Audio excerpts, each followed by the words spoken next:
Contact, contact. We're taking fire. Gunshots explode across the forward operating base. Chef Sarah Martinez drops her ladle as mortars slam into the mess hall. Plates shatter, tables flip, soldiers diving for cover everywhere. But what she does in the next 60 seconds changes everything. Sarah doesn't run for the bunkers like everyone else. She moves toward the gunfire, toward the sound of her SEAL team calling for backup. They've got Thompson, they've got Garcia. Sarah strips off her cooking apron. Underneath, tactical vest, combat knife, equipment that doesn't belong to a mess hall cook. But here's what nobody expects. She moves through the compound like she owns it, not like someone avoiding combat, like someone hunting the enemy. First hostile never sees her coming. Kitchen knife flies 30 feet, striking center mass, down before he hits the ground. But here's where it gets impossible. Sarah doesn't just neutralize threats. She coordinates rescue operations, using tactical radio protocols that mess hall cooks shouldn't know. Bravo team,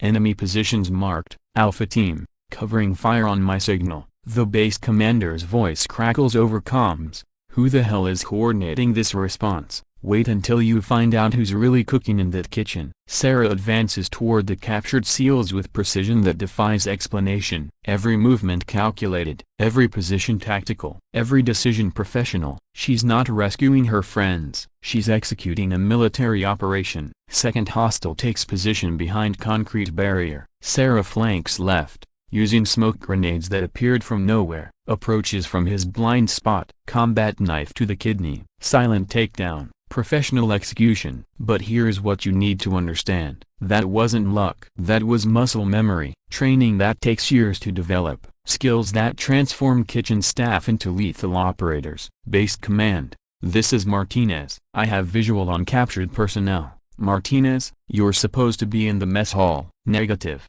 sir. I'm where I need to be. Here's where everything changes. Sarah doesn't just see the captured SEALs. She analyzes the entire tactical situation, enemy positions, escape routes, optimal approach vectors. Then she does something that shouldn't be possible for a cook. All units, execute rescue on my mark. Suppressing fire in 3, 2, 1, mark. Sarah leads the assault personally. M4 carbine in her hands like it belongs there. Moving with her SEAL team like she's done this hundreds of times before. Because she has. Third and fourth hostiles establish defensive positions. Sarah doesn't assault their position, she outflanks them, uses their own tactics against them. Grenade placement, perfect. Timing, flawless. Execution, textbook special operations. Both enemies neutralized, 0 friendly casualties. But what she reveals next will shock you. Garcia, Thompson, you're clear. The rescued SEALs stare at her in disbelief.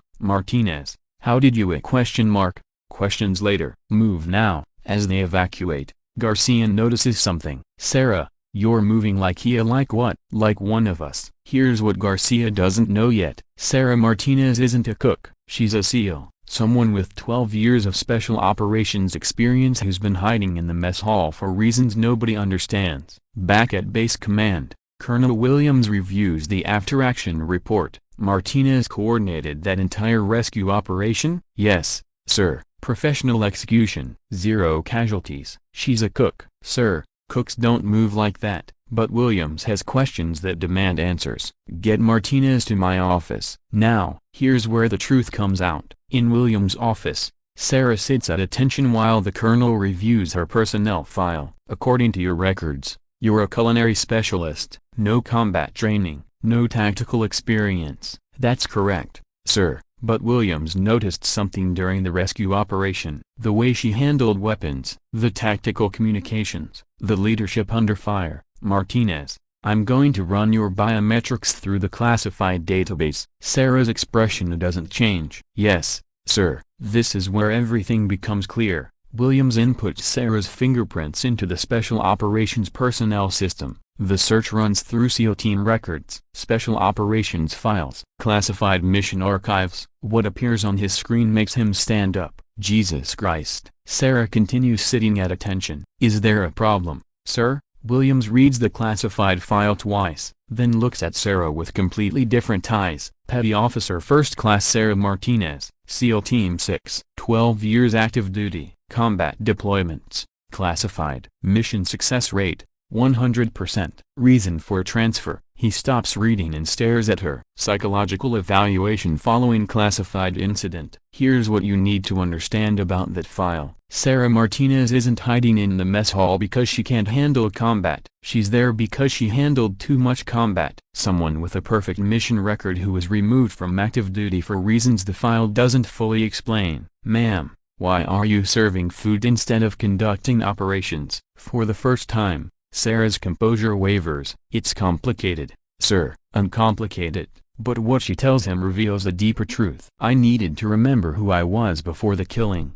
Williams accesses more of Sarah's classified record. Mission reports, psychological evaluations, performance assessments that paint a picture of exceptional capability shadowed by personal cost. Ma'am, according to this file, you completed 47 classified missions with 0 failures. Sarah nods slowly. 47 missions, 47 times I had to kill people. But here's what the file doesn't explain. Ma'am, if you have this record, why are you cooking instead of leading operations? Sarah stands and looks out the window at the mess hall. Because I needed to create something instead of destroying it. Williams reviews her psychological evaluation. The report mentions moral injury. Here's where the real story begins. Sir, my last mission involved eliminating a high-value target. Everything went according to plan. Target neutralized. Mission successful. Then what was the problem? The target was protecting his 6-year-old daughter. She was in the room when I took the shot. Williams reads the mission report. File says no civilian casualties. File is correct. I eliminated the target without harming the child. But what she explains next reveals her true struggle. Sir, I had to make a split-second decision. Take the shot with a child present, or let a terrorist escape who would kill hundreds of people. You made the right call. I made the necessary call. But looking into that little girl's eyes as she watched her father die, that stays with you. Here's what you need to understand about moral injury. Perfect tactical execution doesn't prevent psychological cost. Sarah completed her mission flawlessly, but the human element created wounds that don't show on medical examinations. Martinez, how long have you been in the mess hall? 18 months, sir. Has it helped? Sarah considers the question. Cooking feeds people. Combat operations don't. But what happens next changes her perspective. Williams shows her today's rescue footage. Martinez, watch yourself during that operation. Sarah sees herself moving with purpose, leading with confidence, saving lives instead of taking them. Ma'am,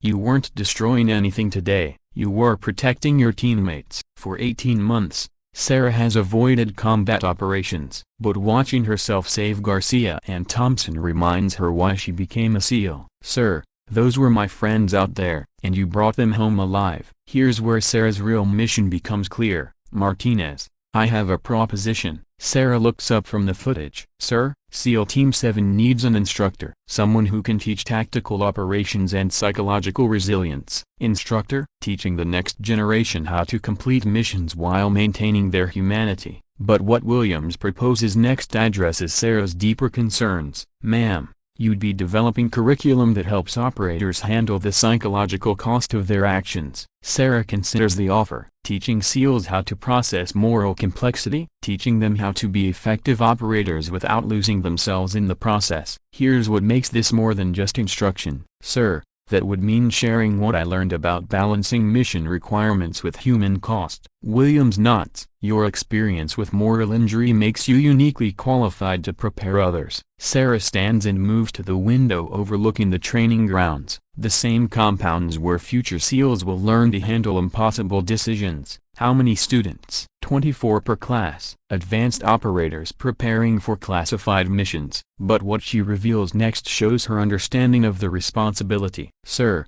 I'd be teaching them to kill effectively while maintaining their psychological integrity. That's exactly what they need to learn. Here's where the conversation reaches its turning point. Martinez, will you accept the position? For 18 months, Sarah has avoided this decision, the opportunity to return to military instruction, to prepare operators who depend on her expertise to survive psychologically intact. That depends on whether I can teach them what they actually need to know. What they need to know. Sarah continues looking out at the training grounds, how to complete impossible missions while remaining human. 3 weeks later, Sarah stands before her first class of advanced SEAL candidates, her cooking apron replaced by instructor gear. "My name is Instructor Martinez. For the next 12 weeks, I'm going to teach you advanced tactical operations and psychological resilience." A young operator raises his hand. "Ma'am, what's your operational background?" Sarah looks at the 24 eager faces, elite operators who need the best preparation possible to survive not just physically, but psychologically. "I've completed the missions you're preparing for, and I'm going to teach you how to complete them while maintaining your humanity." For 12 weeks, Sarah transforms 24 exceptional operators into psychologically resilient professionals. She teaches them tactical mastery, but more importantly, emotional intelligence, how to make impossible decisions, how to handle moral complexity, how to process the human cost of their actions. On graduation day, Williams addresses the class. "You've been trained by someone who understands both tactical excellence and psychological integrity, someone who knows the cost of perfection. But here's the real victory." 6 months later, Williams receives deployment reports. Every operator trained by Sarah's program performed exceptionally while maintaining psychological stability. Every technique she taught proved valuable in actual operations. 0 psychological casualties among program graduates. That evening, Williams finds Sarah in the mess hall, cooking dinner for the base personnel. "The reports are in. Your students are outperforming everyone else." Sarah continues preparing food. "They're completing missions while staying human. That's what matters. Will you continue both roles?" Sarah looks around the mess hall filled with personnel she feeds every day. "Cooking reminds me why we fight. Training reminds me how to fight responsibly. Both matter. Both keep people whole." Remember Sarah Martinez the next time you encounter someone whose skills seem to extend beyond their current role, someone whose expertise suggests experience they can't officially discuss. Real heroes don't retire from protecting others, they just find new ways to serve. Sarah never left special operations. She evolved, from tactical operator to complete professional, from completing missions to preparing others to complete them responsibly. Here's what you need to understand about hidden protectors. They're everywhere, in unexpected roles, serving in ways that feed both body and spirit, making sure the next generation receives training that preserves their effectiveness and their humanity. They choose service roles not because they stopped being warriors,